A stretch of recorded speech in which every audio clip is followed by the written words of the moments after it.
بسم اللہ الرحمن الرحیم۔ السلام علیکم۔ آج شعبان کی 3 تاریخ ہے اور آج میں آپ کو شعبان المکرم کی 3 تاریخ کا بہت ہی مفید وظیفہ بتانے جا رہی ہوں۔ جو لوگ نیا کاروبار شروع کرتے ہیں تو ان کو اس کاروبار میں گھاٹا یا نقصان ہو جاتا ہے، یا کوئی پراپرٹی کا کام کرتے ہیں تو ڈیل ہوتے ہوتے ناکام ہو جاتی ہے، کوئی ہول سیل ڈیلر ہے تو ان کو اس کام میں نقصان آ جاتا ہے۔ تو ایسے میں خاص طور پر کاروبار کی ترقی کے لیے آپ کو ایک بہت ہی خاص وظیفہ بتانے جا رہی ہوں، جو خاص شعبان کے مہینے کے ساتھ منسلک ہے۔ دیکھیں، ہمارے پیارے نبی صلی اللہ علیہ وآلہ وسلم نے فرمایا کہ شعبان میرا مہینہ ہے اور رمضان اللہ کا مہینہ ہے۔ ہمارے نبی صلی اللہ علیہ وآلہ وسلم شعبان کے مقدس مہینے میں اکثر اوقات بہت زیادہ روزے رکھتے تھے۔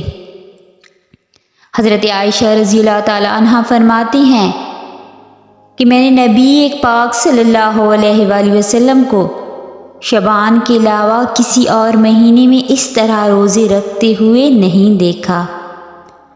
رمضان تو فرض مہینہ ہے، لیکن شعبان کے مہینے میں بھی آپ صلی اللہ علیہ وآلہ وسلم روزوں کی کثرت کیا کرتے تھے۔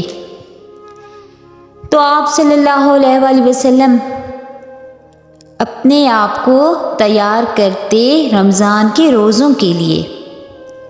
شعبان کو عبادت کا، ریاضت کا مہینہ مانا جاتا ہے۔ اس مہینے میں لوگوں کا پورے سال کا رزق لکھ دیا جاتا ہے، اور اس وظیفے کا مقصد یہ ہے کہ شعبان جو ہے وہ بڑا بابرکت و عظمت والا مہینہ ہے، اور اس مہینے میں آپ جو بھی وظائف پڑھیں گے اس کی تاثیر آپ کو بہت مضبوط نظر آئے گی۔ رزق ہر بندے کی اشد ضرورت ہے کہ کاروبار میں ترقی ہو جائے۔ اس معاملات کے لیے آپ یہ چھوٹا سا وظیفہ کر لیں، انشاءاللہ اللہ کے کلام کی برکت سے بہت فائدہ ہوگا۔ آپ یہ مختصر سا عمل کر لیں، اللہ آپ کو مالی برکتیں عطا فرما دیں گے۔ آپ نے کرنا کچھ یوں ہے کہ شعبان کی 3 تاریخ کو اللہ کے یہ 3 نام، یا وہابو، یا قادرو، یا رحمانو، یہ پڑھنے ہیں۔ اول آخر 3 مرتبہ درود شریف پڑھنا ہے، اور درمیان میں اللہ تعالیٰ کے یہ 3 نام، یا وہابو، یا قادرو، یا رحمانو، یہ آپ نے 300 مرتبہ پڑھنا ہے۔ اس کے پڑھنے کے بعد آپ نے اللہ تعالیٰ سے گڑ گڑا کے دعا کرنی ہے کاروبار کی ترقی کے لیے۔ انشاءاللہ اثرات آپ کو نظر آئیں گے۔